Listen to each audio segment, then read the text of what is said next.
Okay, welcome to the 19th Hole podcast here with Jim English. He is are you the director of golf out here at River Oaks? Is that the title? That's exactly right. River Oaks, a very unique property in that it's not a 9-hole executive. It's obviously not an 18-hole course, but it is what has been described as player development. When I got here, the emphasis was on player development, and they had the different tees to give you different angles. But I wanted to make it to where you could actually play an 18-hole round. So we've reworked the scorecard where you play the 6 holes 3 different times from 3 different sets of tees. The goal is you'll have to hit a different club each time around, and it'll be from a different angle. So for those that want the 18-hole experience, we've given them that. For those that just want to come out and work on their game, they can go from hole to hole, play whichever tee accommodates what they're trying to work on. And it's worked out really well. It's a great place for beginners to learn. We have Ladies' Day on Fridays. A lot of the women that come out, they can play all day for $8, and a lot of them only go around 6 holes, maybe 12. They'll bring their husbands along or their boyfriends, but we have a rule for them. They're not allowed to give advice on Ladies' Day, so the women love that. We have a lot of kids that come out and play.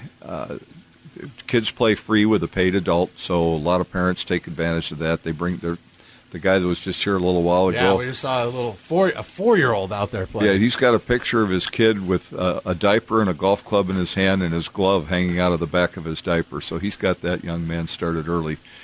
Got a great junior program. Alistair McKenzie, basically, who is the most famous golf designer of all time, said that a great golf hole is one that is challenging for a scratch golfer, yet playable for a beginning golfer. And we've got a lot of those holes here.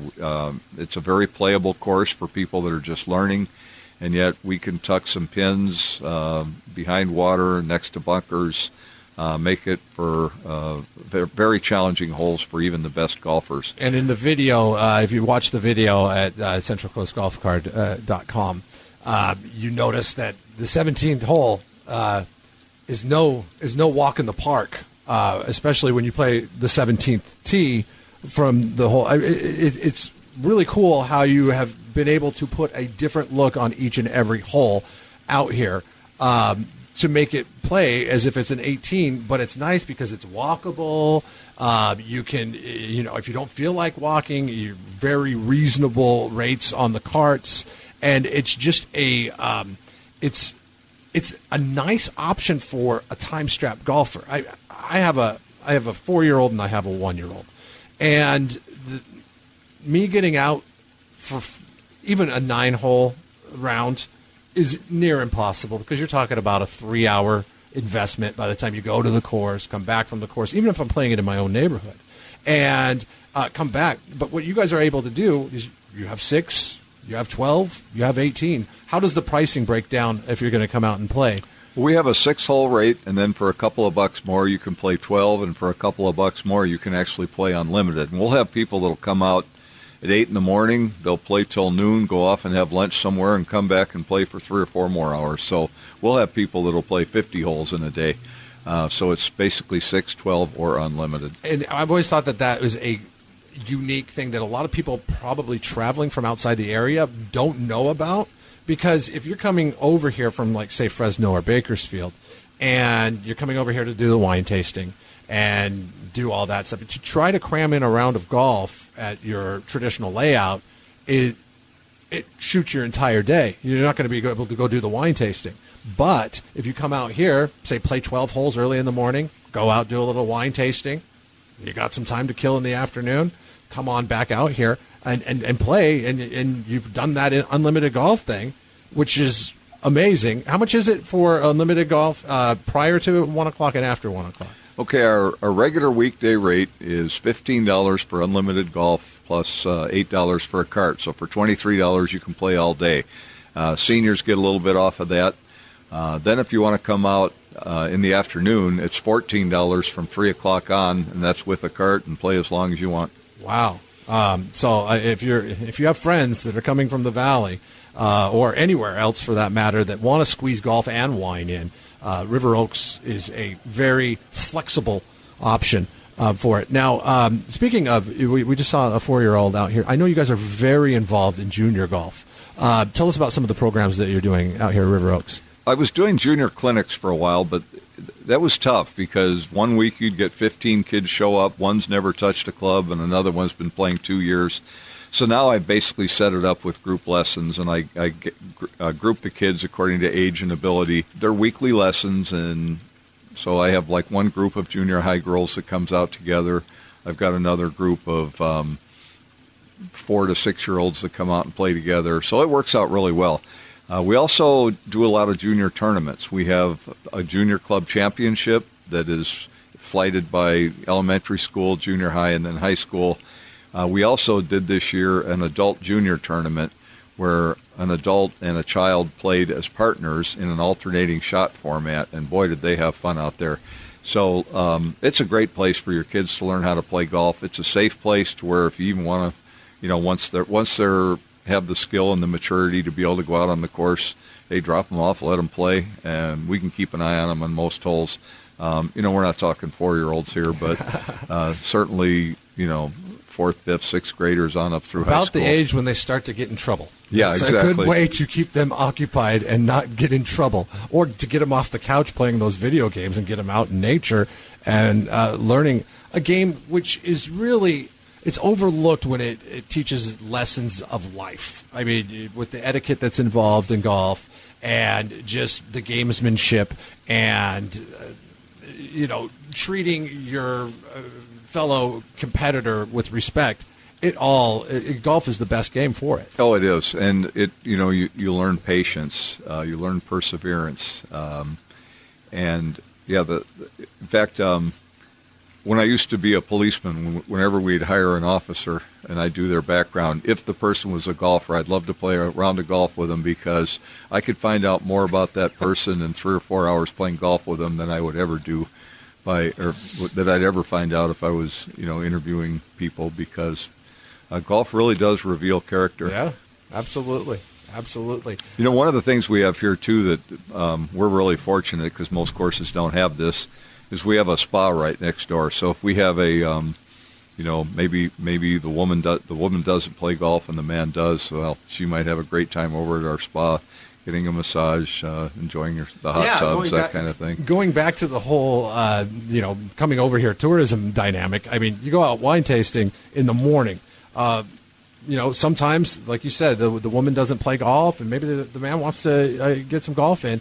And what's the wife going to do in the meantime? Well, there's nothing wrong with the pampering that you guys got going on over at the spa. What are some of the services that the spa offers for people at River Oaks? Yeah, it's actually a mineral springs, natural hot mineral springs that feed into our hot tubs. So if you just want to enjoy the hot tubs and get a mineral bath, you can do that. You can get massages.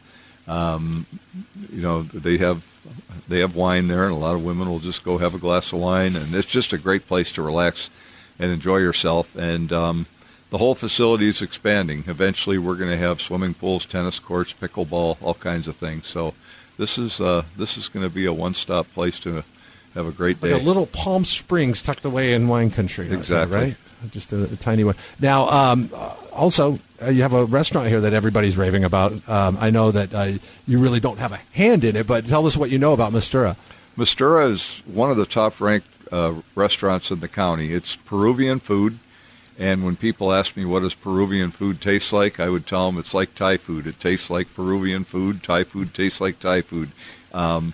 I had a ribeye the other day that was interesting. It was a small ribeye on a bed of rice with a fried egg on top. And now, who would ever think to order something like that? But it was one of the best meals I've ever had. They have a lot of lamb dishes. They're open for dinner 6 days a week, and the place is just fantastic. And they also cater weddings and do that kind of thing as well. If people are looking for something to do for a corporate outing, tell us a little bit about the tournament services that you offer here at River Oaks. Yeah, I'm glad you brought that up because I've played in a lot of tournaments, family tournaments, corporate tournaments, where you go out on a big course and half of the golfers can't even hit the ball half the time they swing at it. And so taking somebody that's either a beginner or novice golfer and making them play 500-yard holes just isn't a lot of fun.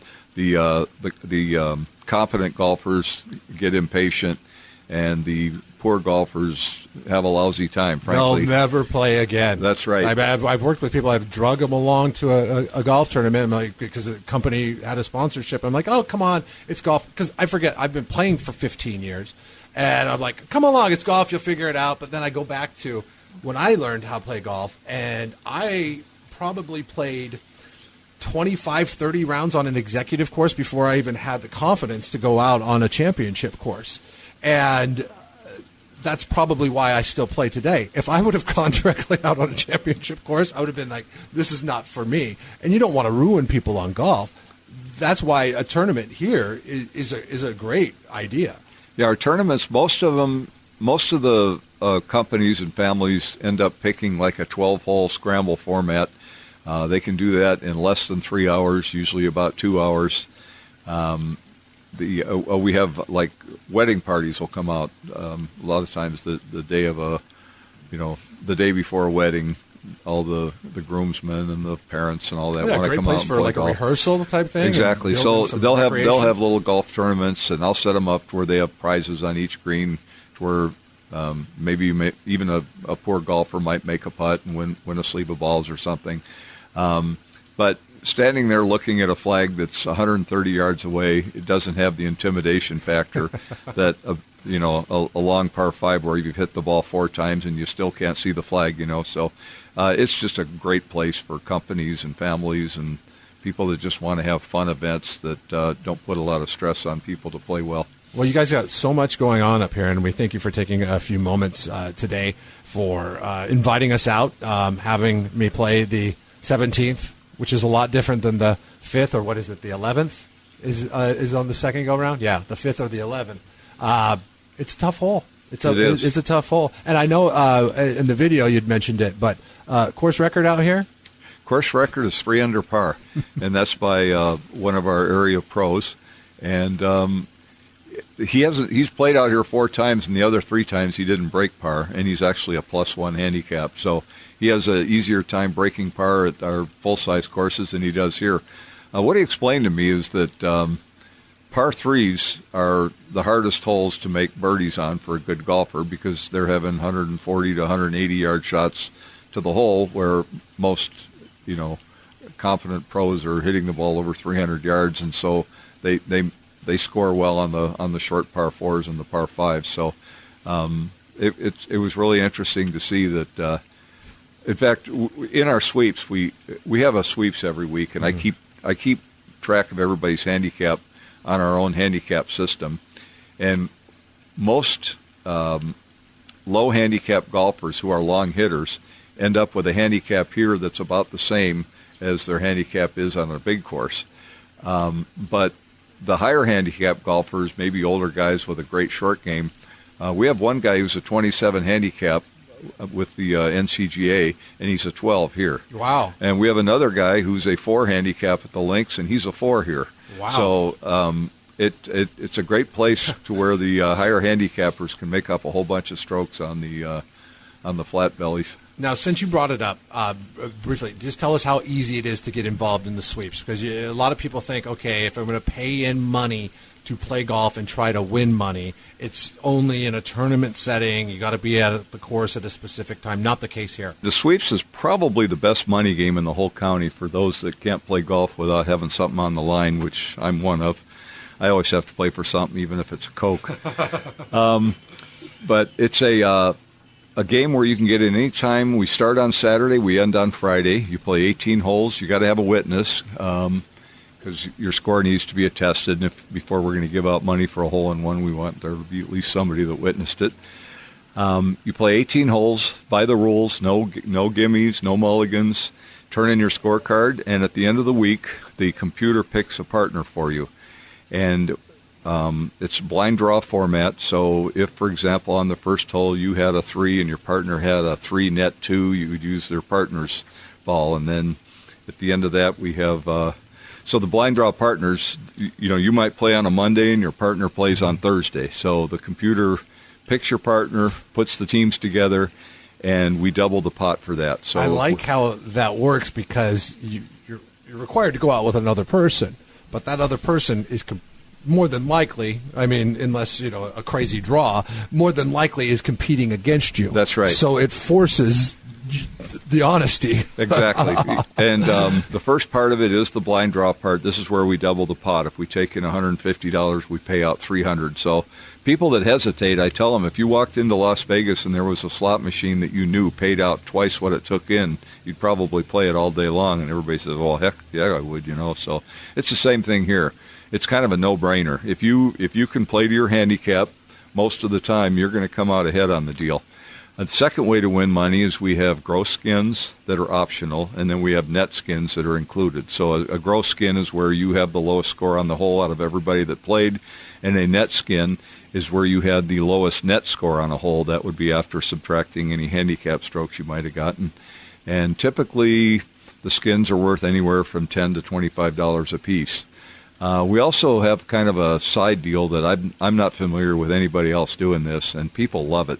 If you make a putt longer than 2 flag sticks, you underline your score and we'll give you $1. If you get up and down out of the bunker, underline your score and we'll give you $1.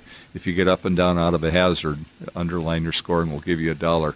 And it's amazing how many people are more excited to tell me about the $1 they won by, making a 35-foot putt with a 10-foot break and all that. And so that's pretty cool.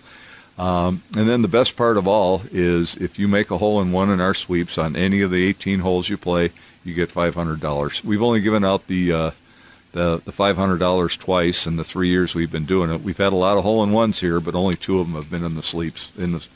We've had a lot of hole-in-ones here, but only 2 of them have been in the sweeps. So you come out, you pay your standard green fee, and then what's it cost you to get involved in the sweeps? It's $7, and then if you want to get in gross skins, it's $10. Okay. So the gross skins are optional. A lot of people, if you're a 25 handicapper, you probably don't want to get in gross skins, but that's the one that the good golfers. And if you're coming out and playing, and you turn in a good score on, like, say, a Monday, then you tell all your friends, get out there and play in the sweeps because you want that pot to go up. You want that pot to go up. Yeah, it's kind of funny how this works. I made 4. I got in early this week, and I made 4 birdies, and I'm real nervous. Every card that comes in, I'm looking to see if anybody else birdied the hole that I birdied, and I ended up doing okay. I ended up with 2 grosses in the net, so that was kind of fun this week. And some people even get in twice. And you could enter twice, just like you're a separate golfer. And kind of a funny thing there, one day I birdied the second hole, and then I entered again later in the week, and I had about a 45-foot putt for birdie on the same hole. And if I make it, I'm going to take a skin away from myself. So my goal was just to lag it up there close. Well, doggone if it didn't go in, and I ended up taking a skin away from myself. But so a lot of people, we've had people get in 3 and 4 times even. Yeah. So each time you get in, it's just like you're a separate golfer. Right. The thing is handicapped. So initially, we'll give you 2/3 of your index if you have a handicap established somewhere else. But we also collect scorecards, and we will each person will have a River Oaks handicap that's based on half the best half of the scores that they turn in. Just the same system the USGA does to figure out handicaps.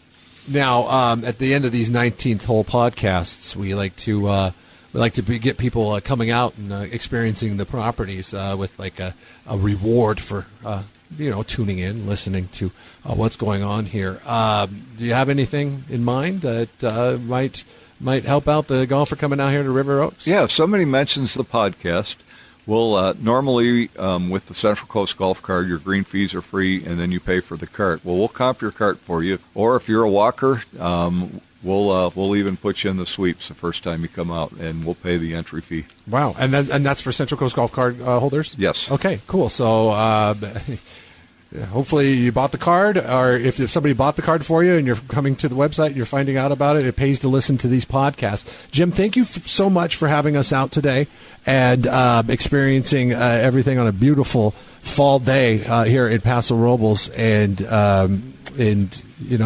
keep us updated on what's going on. And for information on we mentioned, I know you guys do events, I know you guys do the tournaments, I know the sweeps. If people want more clarification, how do people contact you? Our phone number is 805-226-8099. We have a Facebook page, and then our website is riveroaksgolfcourse.com. Okay. All right. So give them a call, and especially, great for corporate outings, the spa. Find out more about the spa and everything that they got going on out here. Thank you so much for having us today, Jim. You're welcome. The 19th Hole Podcast is a production of American General Media and CentralCoastGolfCart.com. All rights reserved. This podcast and any portion of this podcast may not be published, broadcast, rewritten, or redistributed in whole or part without the express written permission of American General Media or CentralCoastGolfCart.com. The 19th Hole Podcast is hosted by Jeff Kingman and can be found wherever you listen to podcasts. Now, go play some golf.